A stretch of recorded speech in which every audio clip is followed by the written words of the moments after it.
The wait is over. পাতি বাংলায় যাকে বলে একটি অপেক্ষার অবসান। কিসের অপেক্ষা? দুটো ভালোবাসার মানুষের একটি শিলমোহর পড়ার অপেক্ষার অবসান। হ্যালো এভরিওয়ান, আমি আলিশা, আর আজকে আমি চলে এসেছি একটা এনগেজমেন্ট মিনি ব্লগ নিয়ে। তো দেখতেই পাচ্ছ, পার্থিবদাকে মোটামুটি সবাই চেনো, শান্তনুর খুব ক্লোজ ফ্রেন্ড, মানে বেস্ট ফ্রেন্ড বেসিক্যালি। আর ওই মিষ্টি মেয়েটা যে পাশে রয়েছে, ওর নাম হচ্ছে দোলন। তো দোলনের সাথে পার্থিবদার এনগেজমেন্টটা ফাইনালি হয়েই গেল সেদিনকে। প্রথমেই বলে রাখি, আজকের ভিডিও কোয়ালিটি একটু ল্যাক করতেই পারে, তার কারণ কিছু পার্সোনাল রিজনের জন্য আমি ওদের এই প্রত্যেকটা প্রোগ্রাম রিচুয়ালস কোনো কিছুতেই ব্যক্তিগতভাবে অ্যাটেন্ড করতে পারিনি। বাট শান্তনু ছিল প্রথম থেকেই। আমি পৌঁছেছিলাম একদম শেষ মুহূর্তে গিয়ে, যখন এই সমস্ত কিছু হয়ে গিয়েছিল। তো এগুলো অন্য কারোর ফোন থেকে নেওয়া ভিডিওস।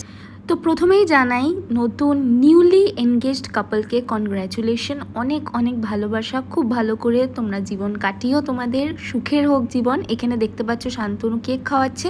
দোলনের সাথে আমার ব্যক্তিগতভাবে পরিচয় খুব বেশি দিনের নয়, বাট যে কদিনের পরিচয় তাতে বুঝতে পেরেছি খুবই মিষ্টি একটি মেয়ে। আর এখানে দেখো, এবার ফটোশ্যুট হচ্ছে, সমস্ত পাড়ার দাদারা, মানে আমার শ্বশুরবাড়ি পাড়ার দাদারা, কাকুরা, যে সবাই ফটো তুলছিল।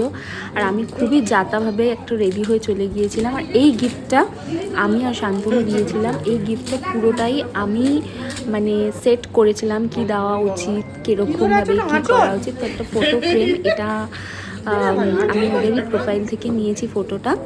তো খুবই সুন্দর, ওদের পছন্দ হয়েছে। আমি কতটা সুন্দর করতে পেরেছি আমি জানি না, বাট ওরাই বলেছে যে ওদের খুব ভালো লেগেছে। এরপরে দেখো, ওটা বাবানদার ফ্যামিলি, এটা হচ্ছে গিয়ে দাদা, আর এখানে হচ্ছে গিয়ে আকাশদা আর তনুশ্রী, আর এটা হচ্ছে গিয়ে দুই কাকু কাকিমা, পার্থিবদা আর দোলন।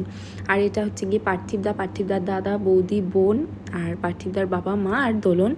একটা ফুল প্যাকেজ ফ্যামিলি। এছাড়াও অনেক ফ্যামিলি মেম্বার আছে, সবারটা ক্যাপচার করা হয়নি। এরপরে আমরা খেতে চলে গিয়েছিলাম। এখানে দেখো সুস্মিতা আর অভিজিৎদা আমাদেরকে অ্যাটেন্ড করছিল। আর মেনিউতে ছিল হচ্ছে গিয়ে সাদা ভাত, আর এরপরে ছিল মাছের মাথা দিয়ে ডাল আর বেগুনি, আর এটা হচ্ছে গিয়ে গন্ধরাজ লেবু। আর এরপরে ছিল হচ্ছে গিয়ে পটলের দোরমা, মানে ভেতরে চিংড়ি মাছ ছিল। আর এখানে হচ্ছে গিয়ে কাতলা মাছের কালিয়া ছিল। এরপরে ছিল হচ্ছে গিয়ে ইলিশ মাছ, যেটা কিন্তু ছাড়িয়ে খেতে খুবই আমি মানে হাঁপিয়ে উঠেছিলাম, এতটাই বড় ছিল। যাই হোক, এরপরে এখানে চাটনি পাঁপড়, শেষ পাতে দই ছিল, মিষ্টি ছিল, আর ছিল হচ্ছে গিয়ে কোল্ড ড্রিঙ্কস। এরপরে আমি উপরে গেলাম, দেখলাম ওরা ফটোশ্যুট করছে, তো ওদেরকে বাই করে বাড়ি চলে আসলাম। চলো আজকে ভিডিওটা এইটুকু, বাই।